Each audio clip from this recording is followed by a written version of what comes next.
کلام الہی کے ذریعے معاملہ آسان فرمایا تھا۔ وہ جن بولا۔ میرے حواس بحال ہوئے، کچھ خیال آیا، کلام الہی سے مسئلہ حل ہو جاتا ہے۔ ابا جی کے ساتھ بھی کچھ ایسا واقعہ ہوا تھا، وہ طریقہ بھی مجھے ازبر یاد تھا۔ تم فکر نہ کرو، سائٹ پر بیٹھ کر دعا کرو، خدا خیر کرے گا۔ میں نے اسے تسلی دی۔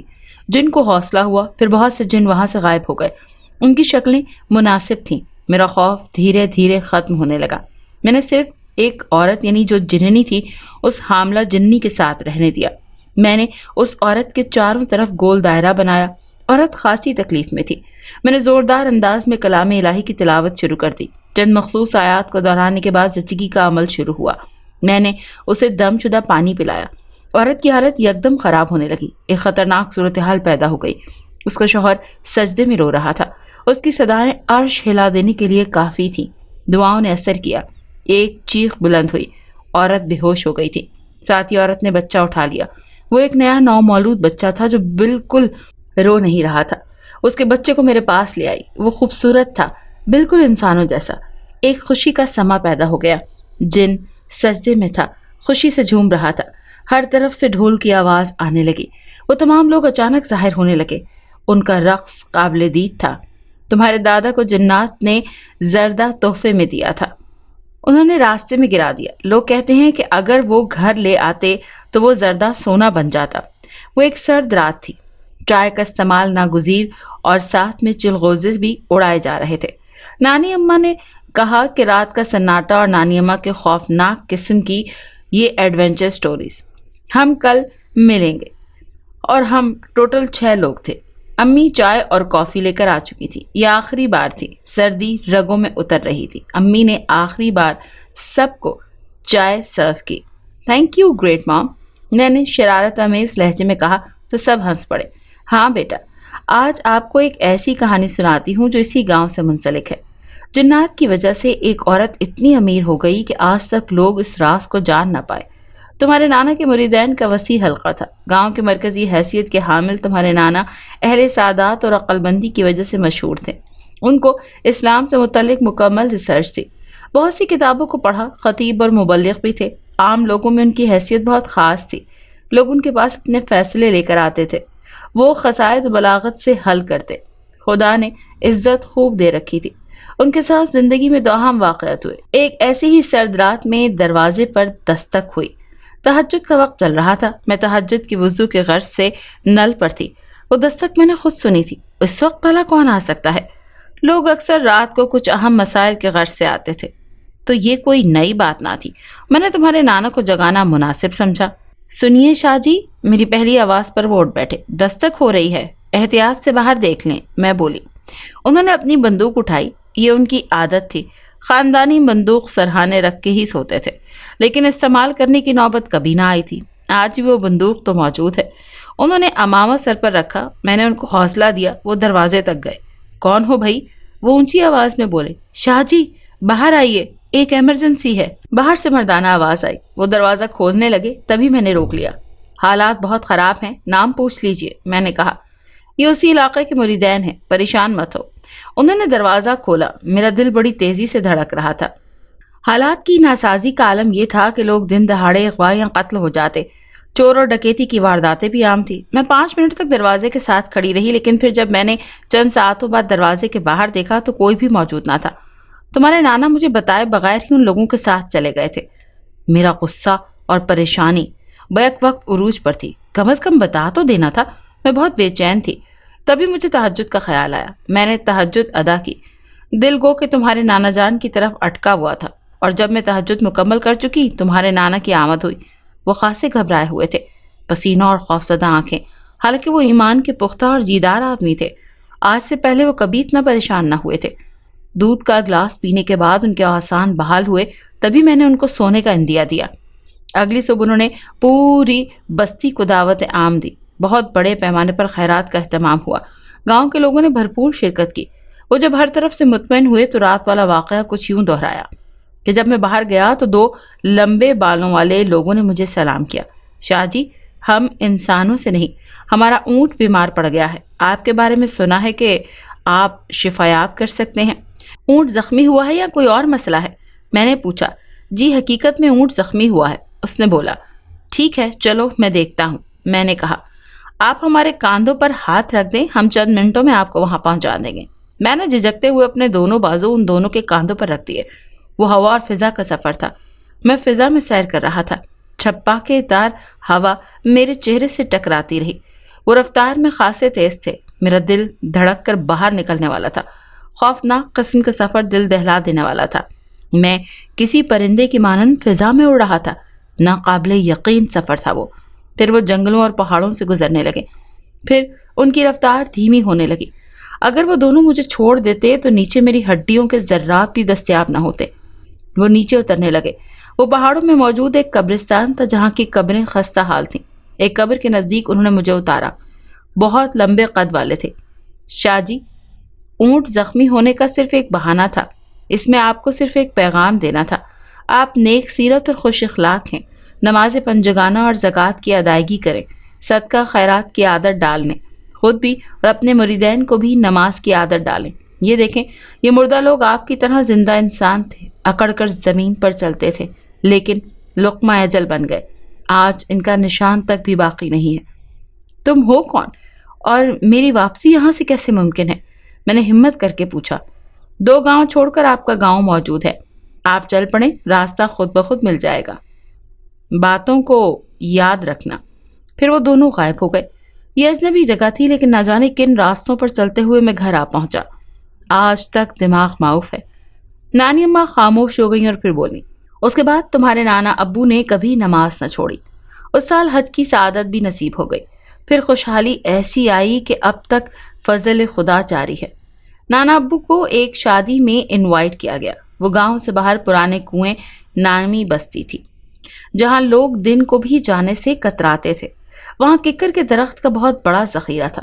بہت سے لوگوں نے وہاں آگ کے شعلے اور عجیب انداز کے مناظر دیکھے تھے، اور حیرت کی بات یہ تھی کہ نانا کو اسی ذخیرے کے اندر ہی دعوت دی گئی تھی۔ جنات کی شادی پر ابا کو انوائٹ کیا گیا ہے۔ امی نے کہا، میری مانیت مت چاہیے، شرارتی مخلوق ہے، کوئی غلط قدم اٹھا لیا تب ہمارا کیا بنے گا؟ نانی بولی، اللہ تعالیٰ قادر المطلق ہے، نیک بخت جنات کا وجود بذات خود شرارت امیز نہیں، ہم انسانوں کی غلط قیاس آرائیاں ہیں۔ ہم اس مخلوق کے بارے میں من گھڑت کہانیاں خود ہی فرض کر لیتے ہیں، جبکہ ان کی حقیقت سے کوئی تعلق نہیں ہوتا۔ وہ بولے، لیکن لوگ بھی جھوٹ نہیں بولتے۔ وہ بولی، ہم سعادات میں سے ہیں، اور یہ جنات ہمارا بال تک بیکا نہیں کر سکتے۔ دیکھو، تم لوگ سمجھنے کی کوشش کرو، اگر میں نہ گیا تو ان کی شادی رک جائے گی۔ آپ نے نکاح پڑھوانا ہے کیا؟ نانی بولی، ایسا ہی سمجھ لو۔ جنات ہم سے عقیدت رکھتے ہیں، ہماری عزت کرتے ہیں، اور ویسے بھی مجھے ان کی اہم معلومات کو قریب سے دیکھنے کا تجسس ہے۔ وہ ضد میں ڈٹے رہے۔ ٹھیک ہے، بس شام سے پہلے آپ گھر میں ہوں گے، امی بولی۔ انشاءاللہ۔ انہوں نے اپنی گھوڑی کو استبل سے نکالا اور پرانے کنویں کی جانب روانہ ہو گئے۔ جو ذخیر قریب آتا گیا، گھوڑی کی رفتار دھیمی پڑنے لگی۔ اس کی اگلی ٹانگیں بلند ہونے لگیں اور وہ بدکنے لگی۔ نانا اسے پچکارنے لگے، لیکن گھوڑی کسی صورت قابو میں نہیں آ رہی تھی۔ نانا ابو نے گھوڑی کو وہیں روکا۔ پھر انہوں نے جنات کی شادی میں شرکت کی۔ انہوں نے جنات کی تمام رسومات مینوئن دیکھی، کچھ بہت خاص اور کچھ عام تھی۔ آخر میں انہوں نے نانا کو زردہ میٹھے چاولوں کی پلیٹ دی، جسے نانا ابو نے راستے میں گرا دیا۔ حلیمہ ایک غریب عورت تھی، گھروں میں کام کرتی۔ خاوند نشہ کا مرض ٹی بی میں مبتلا ہو کر منو مٹی تلے جا پڑا۔ حلیمہ کا ایک بیٹا تھا، معذور، تعلیم سے محروم، ایک ٹانگ سے معذوری مگر بلا کا شرارتی۔ ٹھیک جنات کی شادی والے دن حلیمہ کا گزر پرانے کنویں سے ہوا۔ تمہارے نانا نے جو چاول راستے میں گرا دیے تھے، حلیمہ نے وہ چاول اٹھا لیے کیونکہ وہ شدید بھوکی تھی۔ پہلے وہ ان چاولوں کو کھانے لگی، مگر پھر معذور بیٹے کا خیال آ گیا۔ مامتا تڑپ اٹھی۔ وہ ان باقی ماندہ چاولوں کو کپڑے کی پوٹلی میں لے کر گھر کی جانب چل دی۔ گھر کے آنگن میں پہنچتے ہی شام اتر آئی تھی۔ اس کا بیٹا محلے میں گھوم پھر کر رات گئے واپس آتا تھا۔ اس نے پوٹلی نکالی اور اسے برتن میں ڈالنے لگی، لیکن ایسا نہ ہوا۔ چاول سونا بن چکے تھے۔ وہ سونے کے ٹکڑے تھے جن کی مالیت اس وقت بھی لاکھوں میں تھی۔ حلیمہ کی قسمت چمک اٹھی۔ وہ حیرت زدہ پھٹی پھٹی آنکھوں سے چمکتے ہوئے سارے سونے کو دیکھتی رہی۔ آج تک حلیمہ زندہ ہے۔ اس کے بیٹی کی معذوری بہتر علاج سے ٹھیک ہو گئی۔ آج ہمارے گاؤں میں 3 فیکٹریاں ہیں جس کا مالک حلیمہ کا بیٹا خیر الدین ہے۔ وہ گرمیوں کے دن تھے، زمین تانبے کی مانند تپ رہی تھی۔